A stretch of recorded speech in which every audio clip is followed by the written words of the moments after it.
In the village of Ndobi, the red soil was soft like ash, and the wind carried whispers.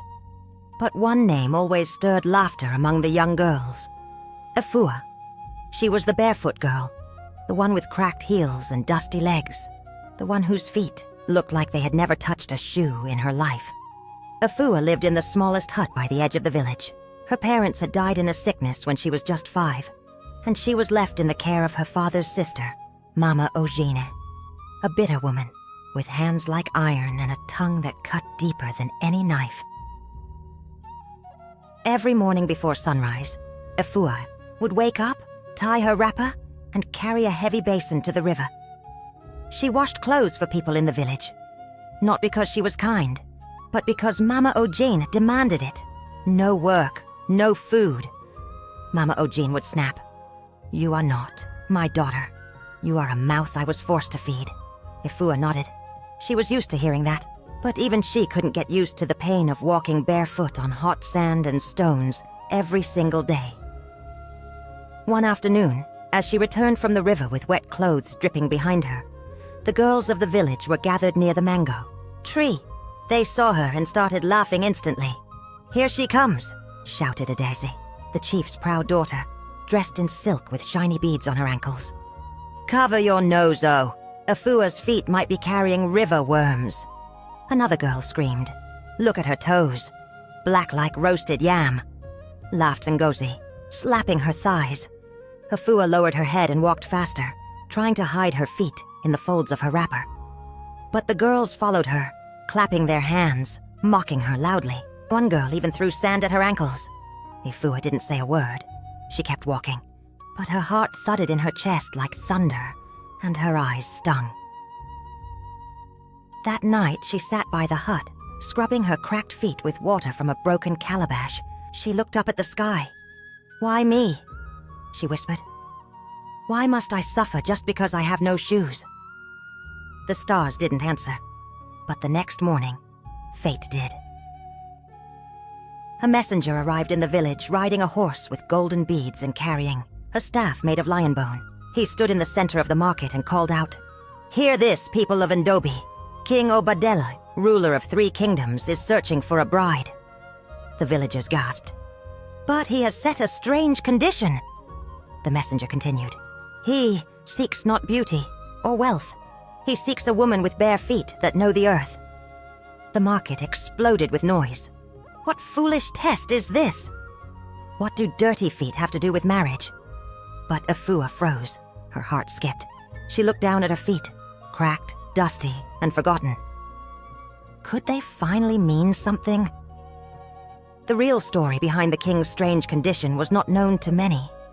Years ago, when Obadele was a prince, he had fallen from his royal horse during a journey. He broke his leg and was left behind in a strange village, weak and helpless. The royal guards abandoned him. Everyone ignored him, except a poor barefoot girl who found him bleeding in the bush. She carried him on her back for miles, barefoot, through thorns and fire ants. She cooked herbs for him and cleaned his wounds with water from her pot. But before he could even ask her name, she disappeared. Since then, the prince had made a vow. "If I ever become king, I will search for a woman like her, one whose feet tell stories of service, struggle, and silent strength." That's why he came to Ndobi, but in disguise. Back in the village, the girls went wild preparing. They soaked their feet in goat milk, rubbed them with shea butter, and practiced walking gracefully in their mother's best slippers. Adise told the tailor to sew 10 new wrappers in royal colors. "The king will pick me," she bragged. "No, one else in this village is queen material." Efua watched from a distance. She had no slippers, no new wrapper, only her cracked feet and her quiet prayers. The next day, a man arrived in the village square dressed like a simple traveler. He wore a cotton tunic and carried a wooden cane. No one guessed he was the king. He walked through the village slowly, watching. Adise ran up to him, smiling. "Are you the king?" she asked sweetly. "I am only a traveler," he replied. "Well, if you see the king," she said, stretching her oiled feet in front of him. "Tell him that princess material is right here." He bowed and walked on. Behind the marketplace, he saw Efua kneeling to help a blind woman cross a ditch.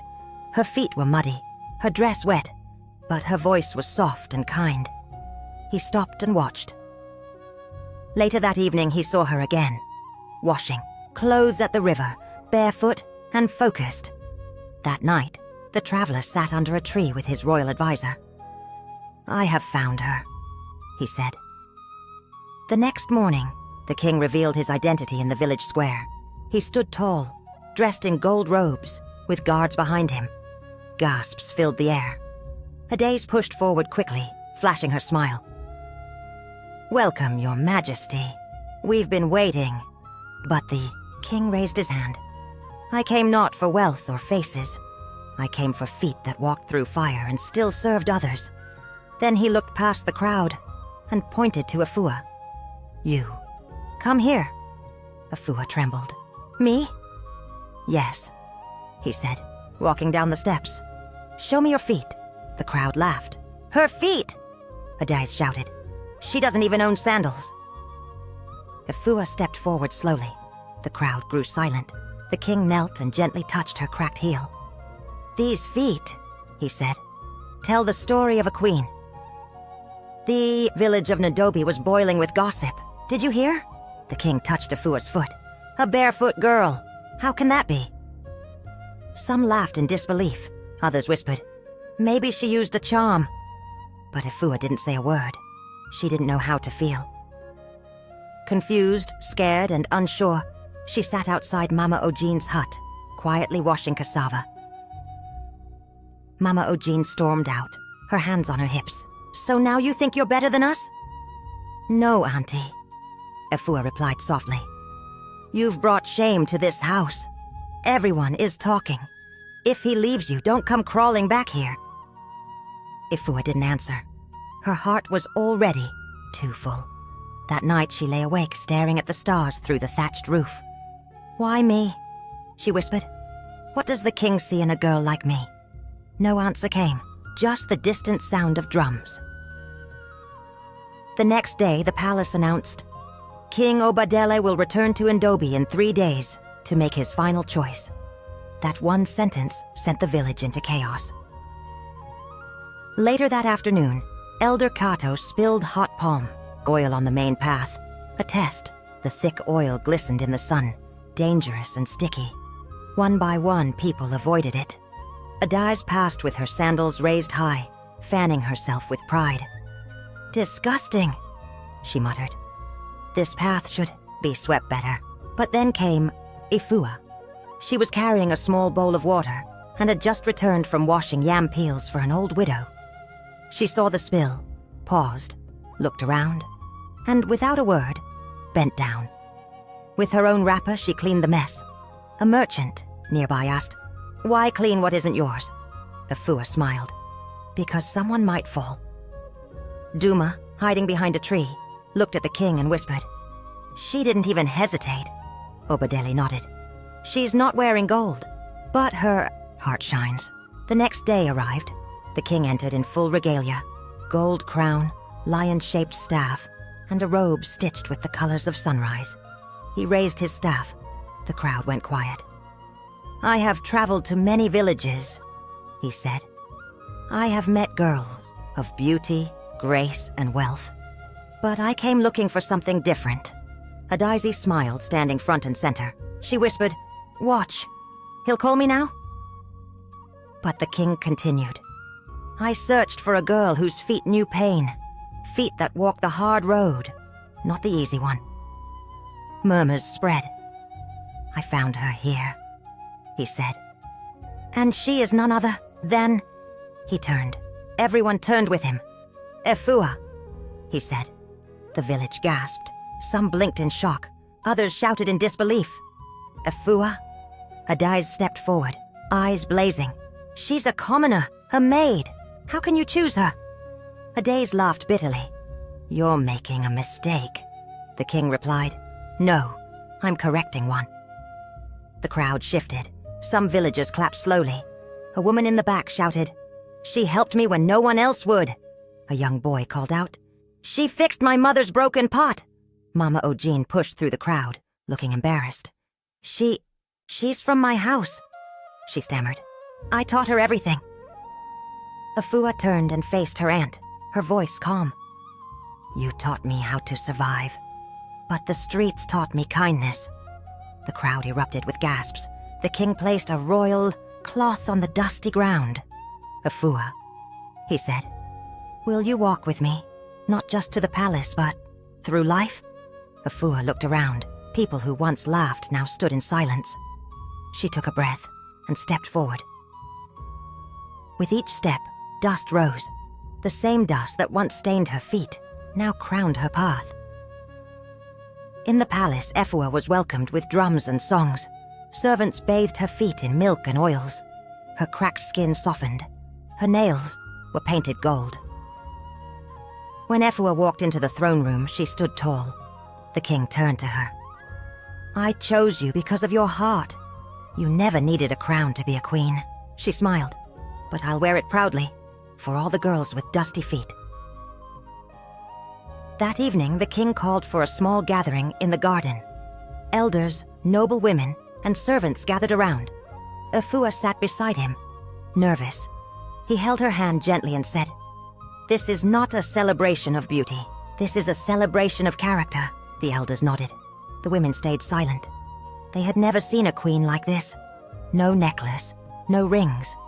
Just a girl with strong eyes and silent strength. Adise was there too, dressed in all her finest beads. She watched with stiff pride, her jaw tight. Her friends whispered, "Is she not ashamed?" The king ignored her.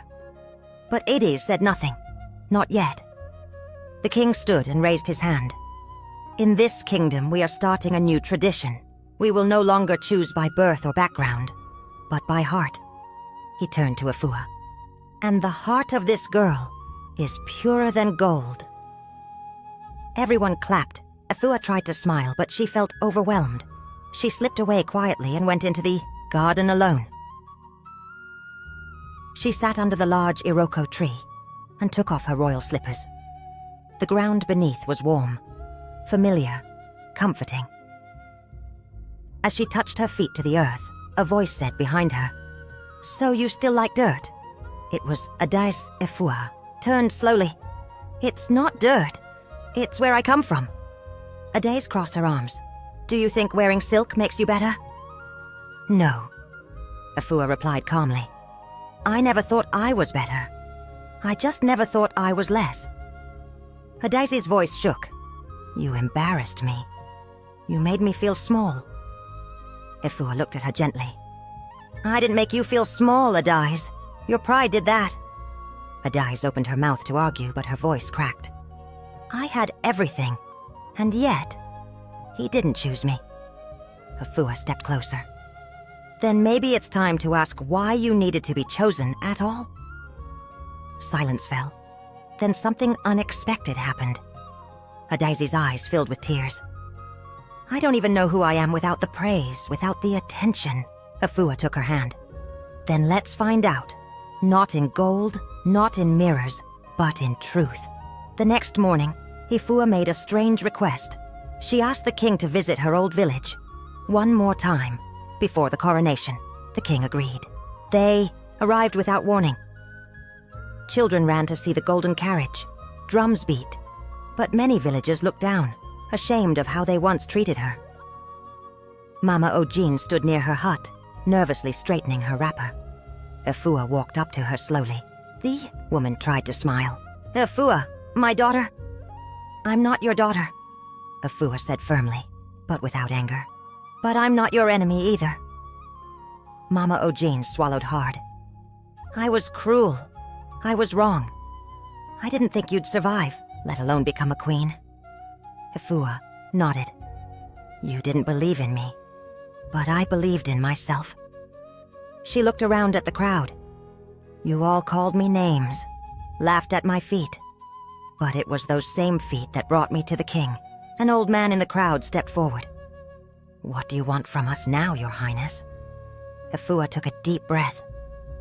"I want your girls to walk without fear, your boys to grow up knowing kindness is strength, and your elders to teach that no one is too low to rise. The village fell silent. Then a cheer burst from the children, then the women, then even the men joined in. That night, Efua and King Obadele sat under the stars. "Do you feel ready?" he asked. "No," she said honestly. "But maybe that's what makes me ready," he smiled. "You have changed everything." She looked at him. "No, I just refuse to let the world change me." Weeks passed. Efua became more than just a queen. She built a new school for orphan girls, gave jobs to women who had been mocked or ignored, and started a new law. Every girl in the kingdom must learn to read, no matter her status. And Adise? She began to teach village girls how to speak with courage. She no longer walked with pride, but with purpose. She even laughed with Efua sometimes, though she never quite got used to walking barefoot. One day, Efua stood at the palace gate and saw a little girl staring at her. The girl had dirty feet and wide eyes. Efua knelt and said, "What's your name, little one?" The girl replied shyly, "Amara." Efua smiled and said, "These feet of yours, don't hide them. One day they may lead you to a crown." And for the first time, the little girl smiled back with hope. Did this story inspire you? Share this video with your word besties and let them know that no journey is too small to lead to greatness. Never laugh at someone's journey. Their steps may be dirty today, but tomorrow they may walk through the gates of greatness. Even the smallest feet can leave the biggest footprints. Hit that like button if you believe in the power of perseverance and kindness. Subscribe for more inspiring stories. Tell us in the comments, who do you admire for their strength and journey?